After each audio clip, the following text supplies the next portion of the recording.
রাত 12টার সময় যে এমনও কিছু ঘটতে পারে সেটা আমাদের জানার অতীতে ছিল।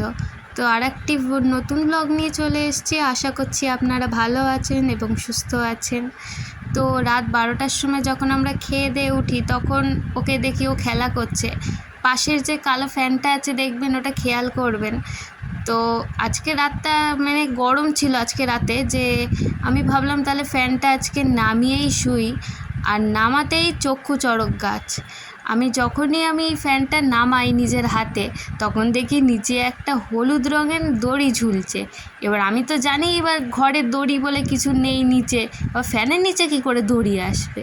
আমি তো বুঝে গেছি, আমি সঙ্গে সঙ্গে ফ্যানটা রেখে বিছানার উপরে এক লাফ।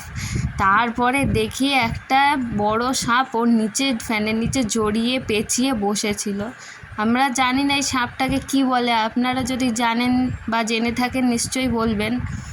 তো আমার বন্ধুবান্ধব ছিল, তাদের বললাম এরকম ঢুকে গেছে, কি করব এখন। আবার মনসা পুজোও ছিল এর মধ্যে, আর মনসা পুজোর রাতে এরকম একটা বড় বিপদ। আমি যদি আজ ঠান্ডা থাকতো ফ্যানটা নামাতামও না, আর না নামালে আজকে আমাদের পাখিটাকে খেয়েও নিত। কী যে বড় বিপদ হতো আজকে, সত্যি কথা। তারপরে এবার আমাদের বিছানায় উঠে আসতো। এই মনে হচ্ছে দেখে যেন খুব বিষাক্ত সাপ, কিন্তু জানি না এটা কি বলে। এটাকে আমরা ফেলে দিতে চেয়েছিলাম, কিন্তু ঘরে তো তেমন লোক নেই যে ফেলবে। আমি আর আমার মা আর আমার ছোট্ট ভাই থাকি, আর বয়স্ক দিদা থাকে পাশে। তো আমাদেরকে মানে না চাইতেও একে মারতে হলো। মারতে একদমই চাইনি, কিন্তু রাতে যদি এরকম ঢুকে আসে কি করব, মারতে হলো। তার জন্য একে মেরে ফেলেই দিলাম বাইরে। তার আগে আমরা সন্ধেবেলা মা একটু বাজারে গিয়েছিল, আমাদের জন্য কিছু মিষ্টি এনেছিল, সবার জন্য তিনটে তিনটে ছিল। আপনাদের সাথে শেয়ার করা হয়নি তখন অসুস্থতার কারণে, যখন আমাদের ঘরের ভেতরে বর্ষাকালে মানে এত জল জমেছে। দেখুন একবার কত জল জমেছিল এখানে বর্ষাকালে, মানে এত জল জমে আমাদের ঘরের ভেতরে একবার মানে দেখুন মাছ ঢুকে গেছে। আমাদের যে বারান্দার ভেতরে আছে দেখুন, ভালো করে দেখলে এখানে কত মাছ ঘোরাফেরা করছে।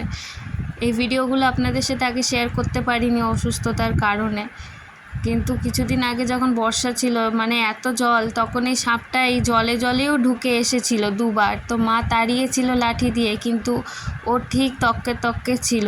তো এতদিন বাদে আবারও এসেছে। তো দেখুন মাছগুলো কী সুন্দর ঘোরাঘুরি করছে আর ঘরের ভেতরে বারান্দায়। আর এই আমাদের টমি বসে আছে পোষা। আর একবার দেখুন ঘরের ভেতরে, এটা হচ্ছে আমাদের দিদার ঘরের ওইদিকে, এখানে আরও বেশি জল। ওর যে পাটাতনটা আছে ওইখানেই ভাত, আর ওখানেই একটুখানি জল দিয়ে ওকে কোনো রকমভাবে খেতে দিই, কেননা বারান্দার ভেতরেও দেখতে পাচ্ছেন জল, তার কারণে ও চেয়ারের উপরে।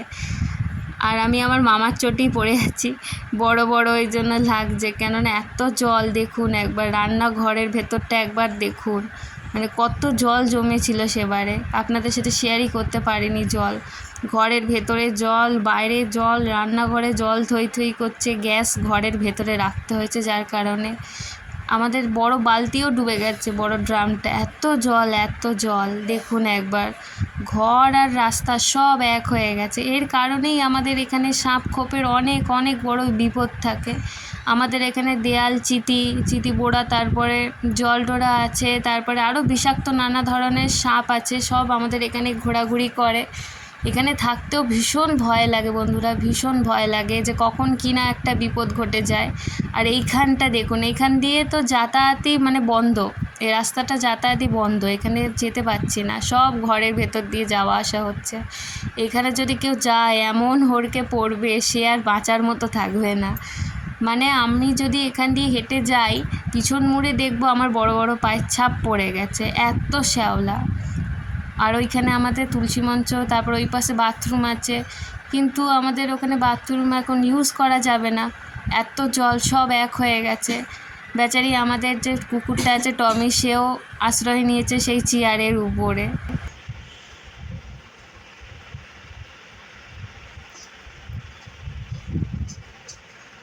আমার টুকটুক খেলা করে, ও টুকটুক আগে দোলনাটা কত ভয় পেত, এখন কালকে যখন সারা রাত আমরা লাইট জ্বেলে রেখেছিলাম, কেননা আবার যদি কেউ আসে তো, ওই জন্য তারপরে দেখি যে ও সারা রাত বসে ওই দোলনাটার সাথে খেলা করছে।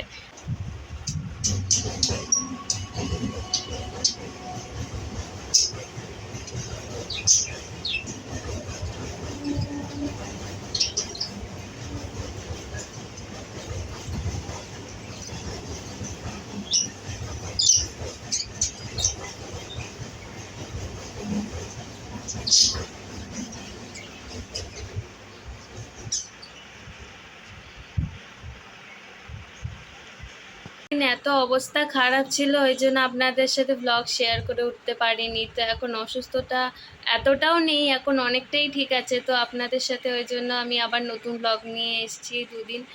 আশা করি এবার সুস্থ হয়ে যাব, আর কোনো রোগ অসুখ বিসুখ থাকবে না। আপনাদের সাথে প্রতিদিন এবার নতুন নতুন ব্লগ নিয়ে দেখা হবে। আর শরীর অসুস্থতা, তারপরে এই যে সাপ খোপ তো আছেই, লেগে রয়েছে।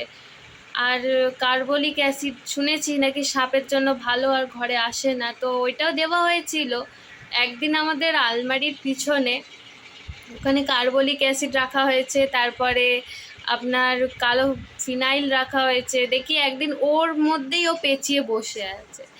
তো একটা নাকি গাছও পাওয়া যায়, যার কারণে নাকি ওরা আসে না।